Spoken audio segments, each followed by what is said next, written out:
So what I'll be talking about today is taking a turn from some of the prior talks that talked a lot about how we help men. I am going to be talking about the men who haven't been helped. So I'm going to be talking about what we usually denote the angry men online. My background for doing so is working with young people, working with online communities, and working with aggressive and destructive groups online. I am today representing the Center for Digital Youth Care out of Denmark.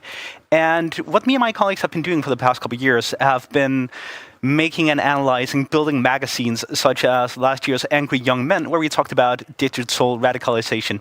We were talking about explaining the manosphere and the angry internet, and we were building a pedagogical and psychological profile of the young men at risk to engage in such online environments. What we're doing this year is building the follow-up, the Even Angrier Young Men, where we will take on a Nordic scope, build an analysis, data-driven, about just how many men are angry on the internet in the Nordics. And we'll be offering some solutions or semblance of solutions to the problem that they may or may not be posing.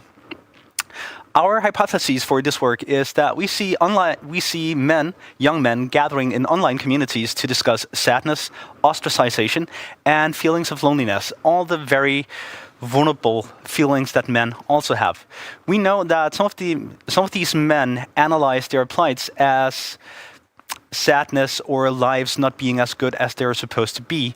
So naturally, some of these men will fragment into smaller groups depending on which parts of the happy life they feel they don't live up to.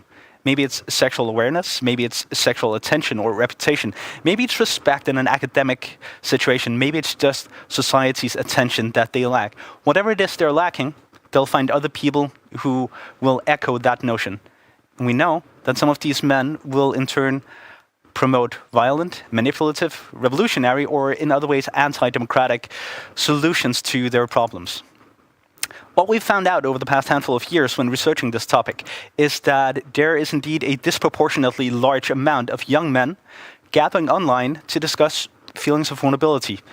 Disproportionate in the fact that they say that they can't do so in any offline space. They can't do it in school, they can't do it in the soccer club, but they can do it in the anonymity of the internet. They always say, I am missing this from being happy. If only I had more sex, if only I had more friends, if only I had more soccer trophies on my mantle back home, then I'd be happy. If I just had this thing, then I'd be happy.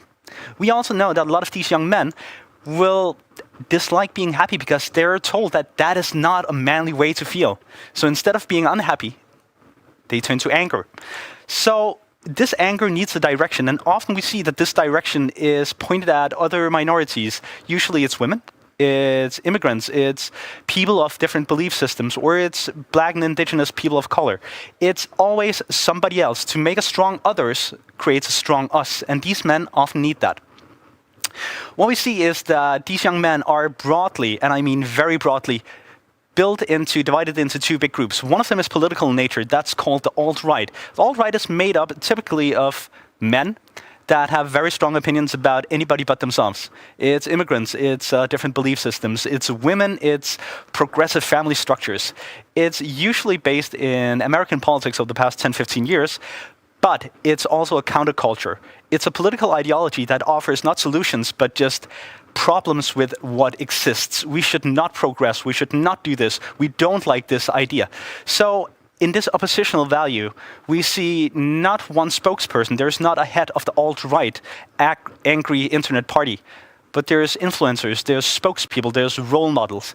And more than that, we see more and more people starting to talk about racial realism. The people who will say, I'm not racist, but we see more and more people starting to talk about the great replacement, the idea that we, the chosen white people, will apparently be overrun in just an hour or a week by others, the others. The others will come and inherit our countries, our nationalities.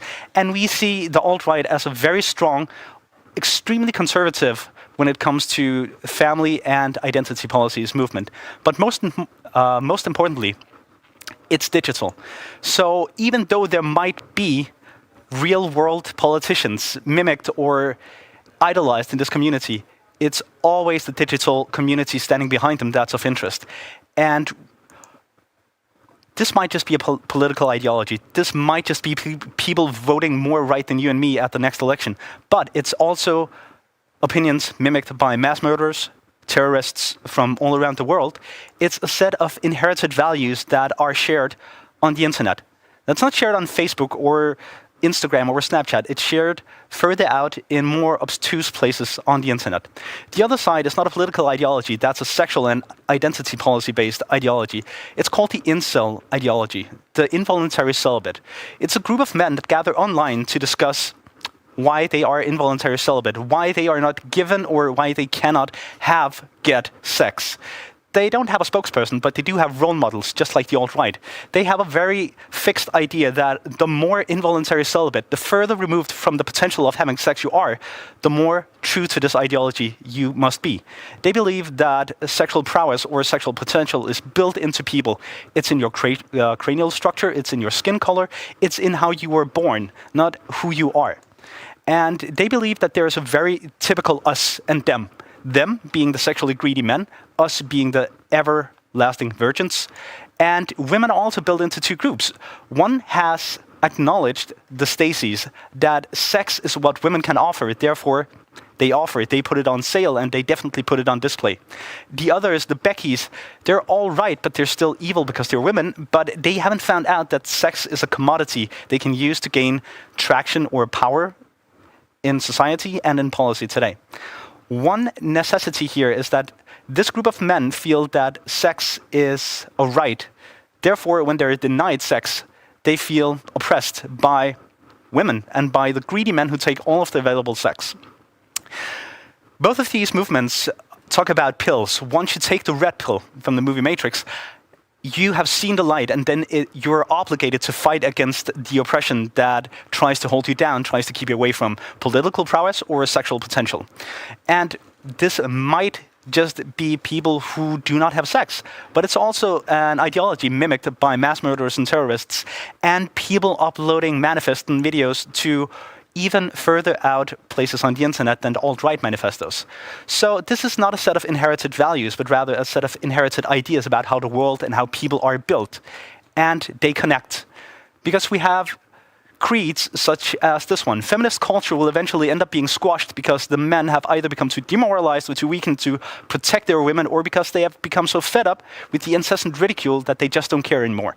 So feminism, progression, inclusiveness, is what's eroding societies. This was written by Anders Behring Breivik shortly before he killed 77 people in Norway almost a decade ago. It's shared every day on the internet. The way we work is by engaging with these young men, and what we can see them say is that they all share the sense of being uncertain. They are not from small communities where it's easy to have an identity.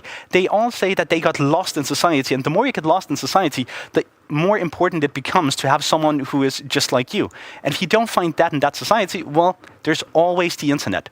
And the more that there's a narrative of someone else after you, the more that there's a narrative of society as unfair and trying to trot you down, the more that there's a narrative of a fictional, probably, elite trying to stunt your growth, or the fact you're being told that you cannot do this alone, you're not good enough, you're not resilient enough, you're not enough alone, well, that's really hard to cope with. And we men could just talk about it, but like I said, this is a man's problem, and we don't talk about problems. Instead, we go over to the group. We go over to the other guys in blue shirts because, well, they might protect us. They might be willing to fight for us against this elite or the guys in red shirts or society as a whole. So what could possibly pose a danger to the average white male in the year 2020? Well, we did spend the past 10, 15, 20 years fighting for Me Too rights, Black Lives Matter, feminism. We've been, over the past 20 years, fighting white supremacy and the patriarchy. We usually say that's good, but if you are a vulnerable white man, you feel like it's you personally who's being fought. Therefore, you seek countercultures, groups of other men fighting this. And this might be the MRA or the incels or the men going their own way or the alt-right, but the manosphere is not the only thing we're talking about. Last year, we had a survey in Denmark where we asked thousands of people, has the fight for equality gone too far? And 43% of them said, yes, the fight for equality has gone too far. And that's in Denmark. We usually pride ourselves on being at the forefront of any egalitarian or liberal policy. So this movement, these ideologies, also appropriated from Hollywood films with faceless protagonists who fight the oppressor, who will do everything in their power to halt the fight from above. And instead of an evil society here, well, it's feminists, it's women, and it's the academics, it's the elite, it's the left-leaning journalists that need to be fought. And of course that's mimicked depending on where you go online. It's so easy, once you start down this rabbit hole, to find influencers, to find digital rock stars saying that women want to be raped. The only goal for any women online is to fight any man. No matter how much of an alpha male you are, there will be a bitch that will at some point take away anything you built in life. You need to fight the feminists. You need to crush feminism. This is a call to arms that's mimicked everywhere online today. And we built online these pseudo rock stars as the people, the Superman, the Batman, the Rorschach, the V that will fight for us because no one else is doing so. And in building these things up, we also see that young men will, to an increasing level, seek the anonymity of digitality because they're vulnerable and they do not feel the possibility of being vulnerable in any offline space because vulnerability is not a masculine feeling yet.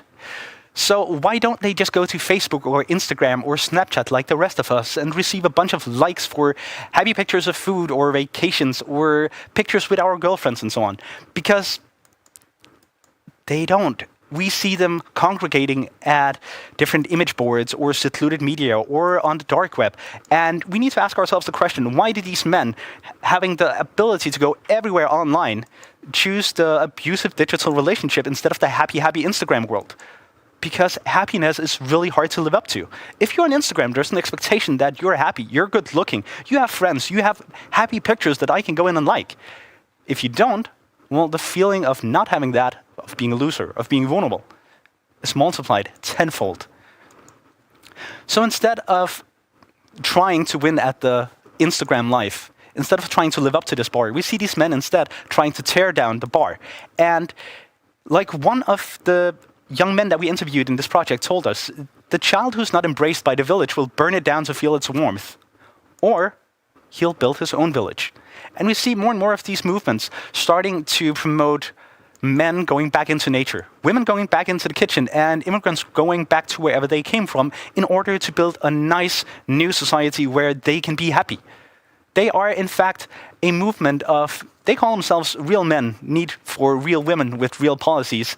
And this hyper-conservatism or anti-progression is understandable because it was, in fact, way easier being a white average man 150 years ago.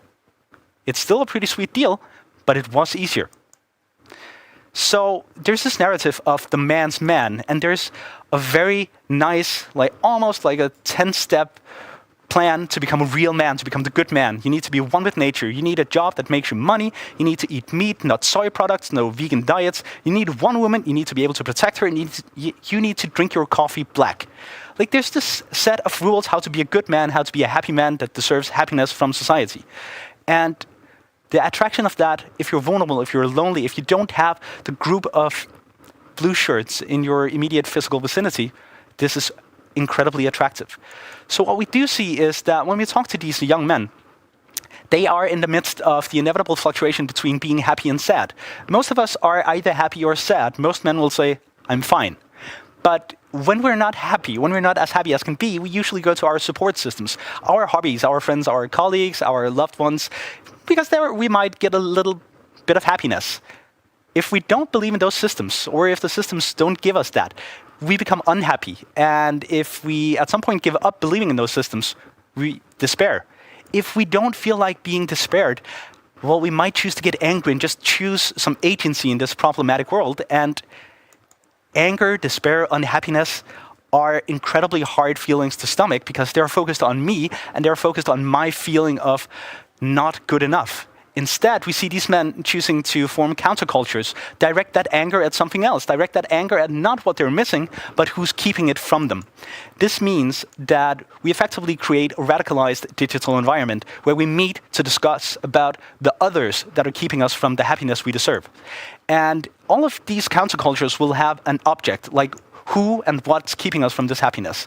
This might be women, and this explains all our past emotions. This explains to me why I've always been unhappy. I've always tried to be liked by humanity. I've always tried to be loved by women. I've always tried to get this. This goodbye letter was sent hours before a suicide. It was also sent hours before a terror attack that killed several people in the US.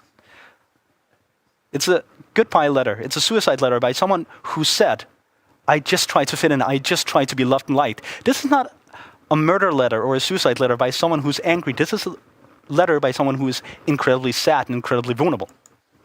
And it's mimicked by other mass murderers and terrorists. And the notion of being here, 26, with no friends, no job, no girlfriend. Is this all a series of isolated incidents? We know where these men congregate online. And it would be easy to just suggest deplatforming them, just removing their access to the internet. But as the proprietor of one of these web pages told us, this community is filled with people at their lowest. They suffer, they're alone, and while they can talk about their plight in other spaces, most people simply don't get their issue. They'll be suggested to keep trying to man up, to be more confident, and many of these are unreasonable and unrealistic and make little of the suffering that person is going through. Thus, many of these people were left homeless when they were last deplatformed. And the forum he runs, the biggest incel forum in the world, attempts to recreate such a home for some of them. Does this sound angry? Does this sound like a clubhouse where we meet to plan the next terrorist attack? So the challenges I pose for the panel and for us all to solve, hopefully as soon as possible, is that many digital enemies of feminism and progressiveness believe themselves to be, both on the political and philosophical level, egalitarian. They try to promote equality, and they honestly don't believe that feminism, or what we usually call progressive policies, are egalitarian. We also see them fearing this progression because they feel like it's taking something away from them. And these countercultures are rooted in online environments, and thus they're easy to miss. We don't see them meeting behind the clubhouse every Tuesday afternoon. So we often say, well, they're just meeting online, they're just shitposting it. They're just doing it for giggles. Are we right? Are they right? One problem is that we only acknowledge anger as a truly masculine emotion. We don't know what to do with unhappy or sad or despaired men. Those are usually feminine emotions. We are told to man up. When we only treat anger in men, we risk an emotional snowball effect. We risk them having run through several stages of not feeling good enough, not feeling well, before we reach out to them and tell them, well, you're not supposed to be angry. Just man up, stop being angry. Are we treating sadness problem with anger management? Furthermore, what they do in a lot of these environments is beautiful. They meet, they talk about brotherhood, they talk about congregations, they talk about a sense of worth, they talk about personal goals that can be obtained, they talk about agency for solidarity and so on. This is beautiful. This is exactly what we want young people to do.